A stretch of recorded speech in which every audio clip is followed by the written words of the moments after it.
How is it possible that someone free falling from the 14th floor penetrated the concrete roof of a conference room, yet their cell phone... Bayangkan, kamu jatuh dari lantai 14, melayang di udara bebas sebelum tubuhmu menghantam dan hancur, menembus atap beton yang sangat tebal.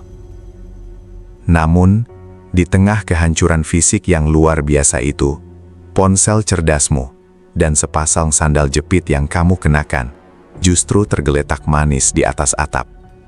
Utuh, tanpa ada satu goresan atau retakan sekecil apapun. Ini bukan sekadar tragedi biasa. Ini adalah sebuah anomali, sebuah teka-teki tempat kejadian perkara yang seolah menantang hukum fisika dasar. Mari kita membedah kembali lembaran gelap. Kisah ini dimulai pada pertengahan Mei tahun 2006, ketika sebuah panggilan telepon misterius dari tempat kerjanya memicu serangkaian peristiwa fatal. Ray Rivera, seorang penulis lepas yang biasanya tenang, menerima panggilan tersebut dan tiba-tiba saja berlari keluar dari rumahnya dengan kepanikan yang sangat luar biasa. Ia meninggalkan komputernya menyala dan rutinitas malamnya terbengkalai begitu saja. Kepergiannya yang tergesa-gesa itu adalah momen terakhir kali ia terlihat hidup.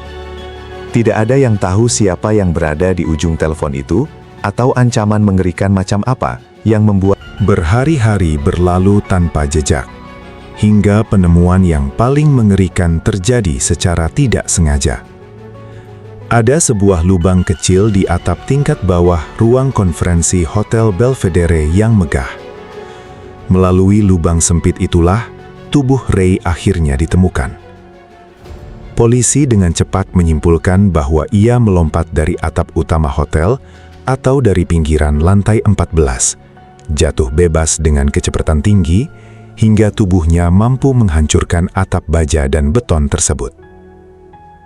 Sepintas, teori ini terdengar masuk akal untuk menutup kasus ini secepat mungkin, tanpa perlu melakukan penyelidikan yang lebih mendalam. Namun, ketika kita membedah teori polisi tersebut dengan ilmu fisika dasar, rentetan kemustahilan mulai bermunculan satu persatu. Jarak antara atap utama hotel dengan lubang jatuhnya tubuh membentang terlalu jauh secara horizontal.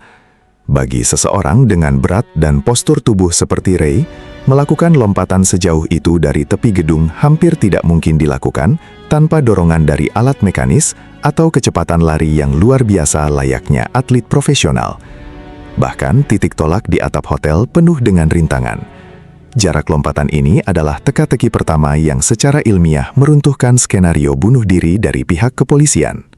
Kejanggalan fisik yang paling menakutkan justru terletak pada benda-benda kecil yang ditinggalkan. Di atas atap beton, tepat di sebelah lubang tempat tubuhnya menembus dengan kekuatan yang sangat dahsyat, polisi menemukan kacamata, ponsel cerdas, dan sandal jepit milik Ray. Benda-benda rapuh ini ditemukan dalam kondisi utuh sempurna. Ponselnya bahkan masih menyala, dan tidak memiliki retakan sedikit pun di layarnya. Bagaimana mungkin sebuah ponsel yang ikut terjatuh dari lantai 14 bisa bertahan tanpa goresan, sementara tubuh pemiliknya menghancurkan beton di bawahnya? Benda-benda ini terlihat seolah sengaja diletakkan begitu saja oleh petunjuk dari luka fisik di tubuhnya semakin menambah daftar panjang kemustahilan kasus ini. Pemeriksa medis menemukan luka-luka yang sangat tidak konsisten dengan skenario jatuh vertikal. Tulang kering kakinya patah dengan pola patahan yang aneh, yang secara forensik lebih sering ditemukan pada korban kecelakaan tabrak lari oleh kendaraan berkecepatan tinggi di jalanan, bukan akibat menghantam atap. Ditambah lagi, pihak keluarga menegaskan bahwa Ray memiliki fobia ketakutan yang luar biasa terhadap ketinggian. Mengharapkan seorang pria yang fobia melompat ke tepi atap malam hari adalah narasi psikologis yang sengaja dipaksakan untuk menutupi fakta sebenarnya. Seolah belum cukup menyembunyikan kebenaran, kepingan bukti digital yang seharusnya bisa menjawab semua teka-teki ini lenyap seketika. Hotel Belvedere dilengkapi dengan puluhan kamera keamanan modern yang mengawasi atap, lobi, dan area parkir secara ketat.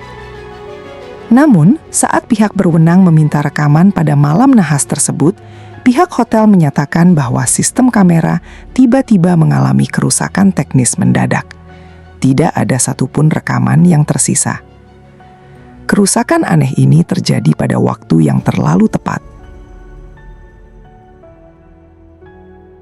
Kematian Ray Rivera terbukti bukanlah sekedar insiden bunuh diri biasa. Ini adalah sebuah mahakarya manipulasi, di mana hukum fisika dibengkokkan, benda-benda fisik ditata ulang, dan jejak digital dihapus dengan presisi yang sangat luar biasa. Apakah ia tanpa sengaja menemukan sebuah rahasia gelap tingkat tinggi? Ponsel yang utuh, patah tulang misterius, dan rekaman yang musnah membentuk jaring konspirasi yang tidak tersentuh. Kebenaran dari tragedi malam itu masih terkunci rapat di antara puing-puing beton, menanti waktu di mana keadilan akhirnya sanggup melihat melampaui ilusi dan membongkar